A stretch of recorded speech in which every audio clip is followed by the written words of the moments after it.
لا حول ولا قوة إلا بالله العلي العظيم. أعوذ بالله من الشيطان الرجيم. بسم الله الرحمن الرحيم. الحمد لله الذي هدانا لهذا وما كنا لنهتدي لولا أن هدانا الله. والصلاة والسلام على أشرف الأنبياء والمرسلين سيدنا ونبينا حبيب قلوبنا وسبيل نفوسنا أبي القاسم محمد. اللهم صل على محمد وعلى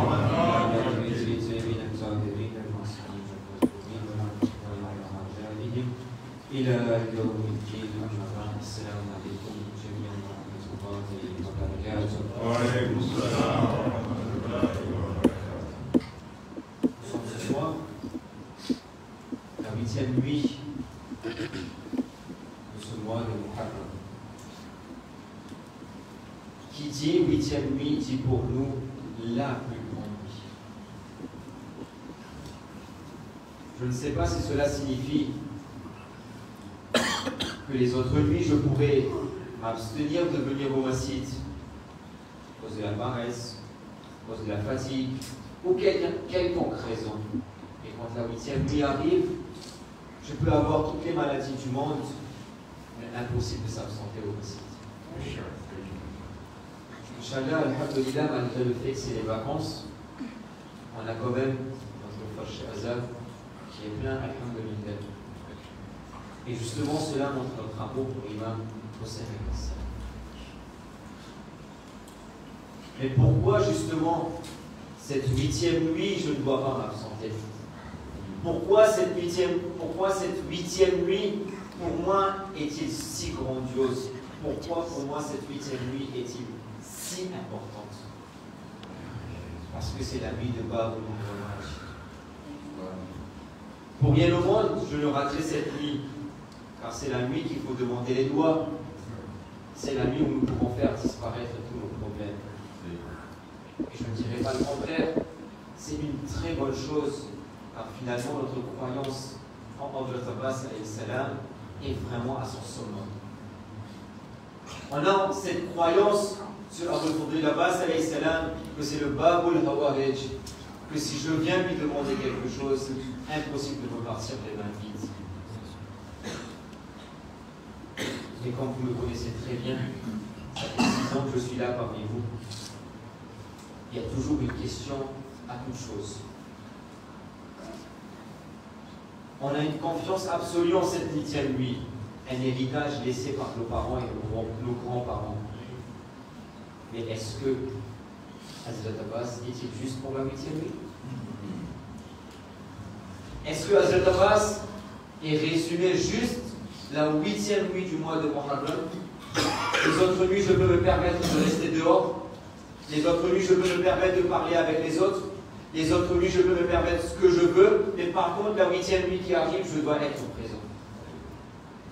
Est-ce finalement une bonne logique ou pas? La question, je dois me la poser. Ça va, Muhammad wa Muhammad.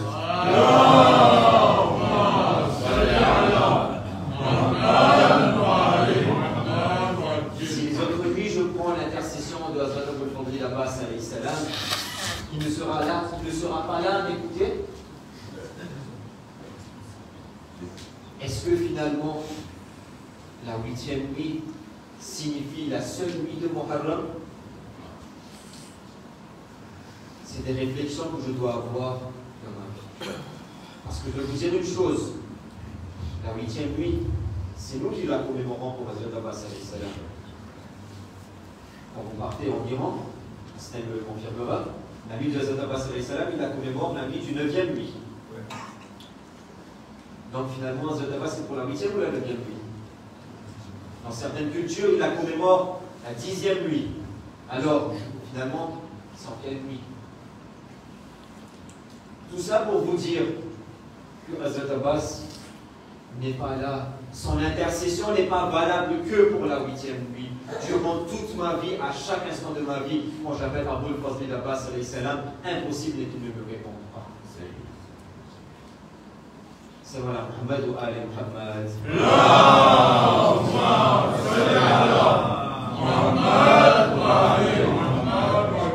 Ce n'est pas que la 8e nuit où je dois faire des hajjats est donné comme intercession de Fazil Abbas alayhi salam. Ce n'est pas que la 8e nuit où je dois venir à côté de Joëlam et demander mes hajjat. Ce n'est pas que la 8e nuit où je demande au nom de Hazrat Abbas alayhi salam. Je m'en excuse. Hazrat Abbas alayhi salam est fait pour tous les jours, pour toutes les nuits et à chaque instant de notre vie. Parce que ce n'est pas moi qui le dis. Quand l'imam Hussein lui-même a toute son attention, quand il met tout entre les mains de Hazrat Abbas alayhi salam, qui suis-je moi pour le rabaisser que pour la 8e nuit? Vous savez qui était Hazrat Abbas alayhi salam? On l'entend souvent dans les gommes. Finalement, les gommes, c'est pas juste. Aujourd'hui, chez Clarisse, dans son majalis de l'après-midi, il a dit une très bonne chose. C'est que finalement, le sacrifice de Hussein est caché dans deux choses. Un, la réflexion, et un, l'émotion. L'émotion, on l'a. Maintenant, il faut avoir la réflexion aussi. Dans le gomme, on le dit toujours. Quand Hazrat Abbas alayhi salam vient demander la permission à l'imam Hussein alayhi salam, l'imam Hussein ne lui donne pas la permission. Pour quelle raison? Et lui donne même la raison et dit que, oh Abbas, tu es mon porte-étendard, comment veux-tu que je te laisse partir? Imaginez ce que l'imam Hussein alayhi salam ressentait quand Hazrat Abbas alayhi salam n'était plus là. Parce que Abbas pour Hussein, c'était le pilier et la colonne vertébrale de l'imam Hussein alayhi salam. Ça voilà, Muhammad wa ali Muhammad. Allahumma salli ala Muhammad wa ali Muhammad. Ma prochaine question. Aujourd'hui, quand vous êtes nombreux, je vais en profiter, je ne vais pas m'arrêter à 5 minutes. Un petit peu rallonger si j'ai le temps. Ma prochaine question. Quelle leçon peut-on tirer de la présence de Hazrat Abbas alayhi salam à Karbala? Qu'est-ce que je peux tirer de sa vie? J'ai résumé en 4 grands points. Il y en a beaucoup, énormément. On pourrait passer un Ashuro à faire les faisages de Hazrat Abbas, mais cela ne suffira pas.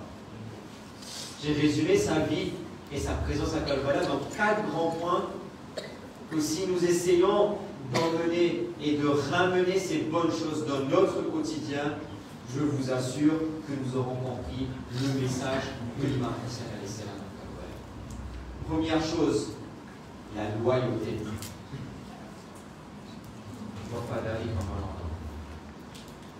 Deuxième chose, la force. Pas juste la force extérieure, mais aussi la force intérieure.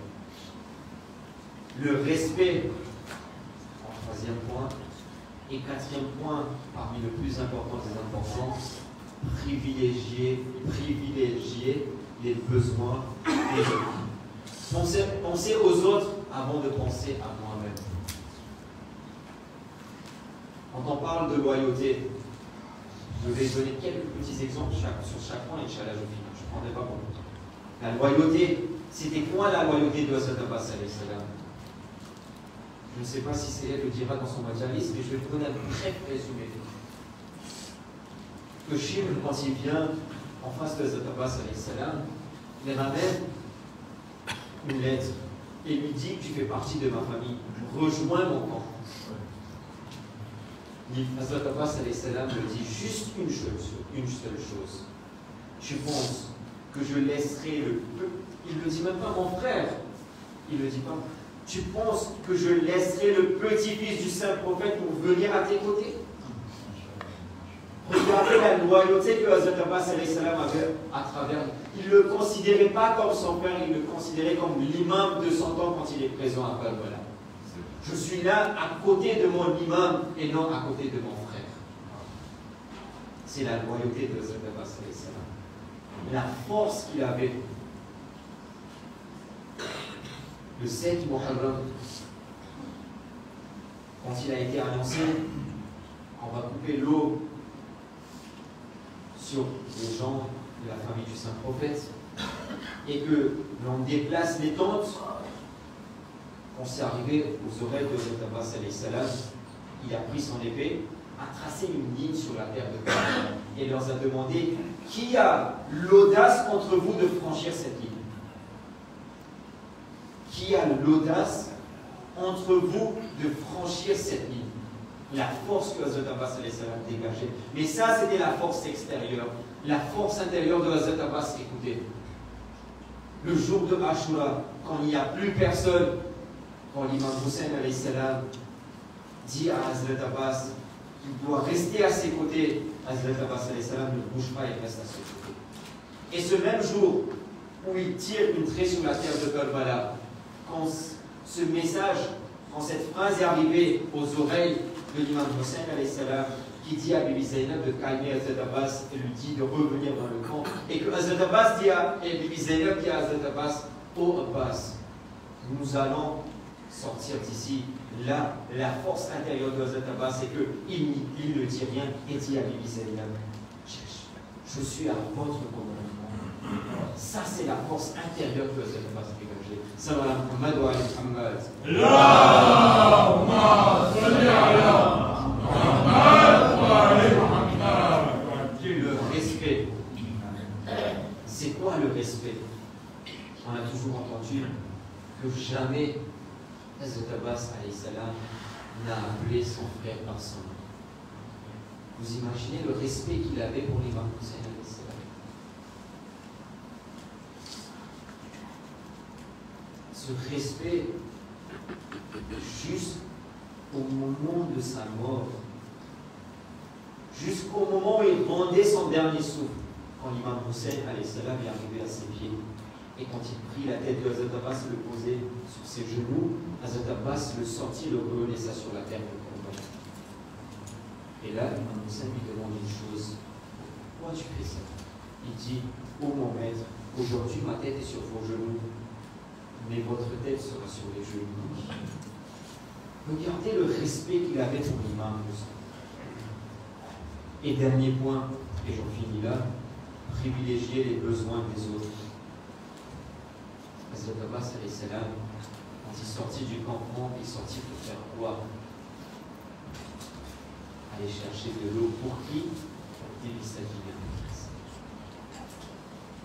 Vous savez, quand vous allez à Karbala, ceux qui sont déjà y allés, je fais doigt aujourd'hui en cette 8e nuit au nom de Hazrat Abbas, Inch'Allah, nous ayons tous la possibilité d'aller à Karbala le plus rapidement possible.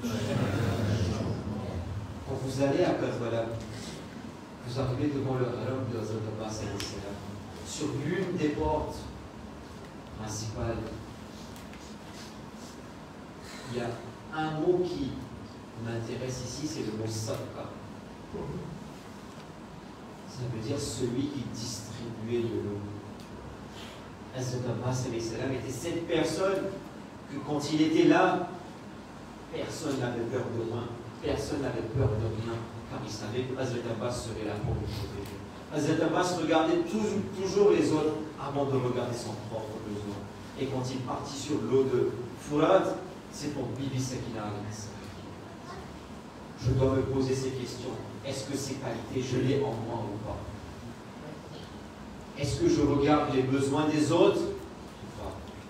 Tant que je n'adopterai pas ces qualités de Hazrat Abbas dans ma vie, je peux vous garantir que nous viendrons ici tous les soirs commémorer la vie de Hazrat Abbas, mais jamais je ne pourrai me dire que je suis un Husseini. Je pourrais me dire que je suis un Husseini quand j'aurai adopté ces qualités de Hazrat Abbas dans ma vie. ربنا تقبل منا انك انت السميع العليم والله وملائكته يصلون على النبي والذين امنوا صلوا عليه وسلموا تسليما.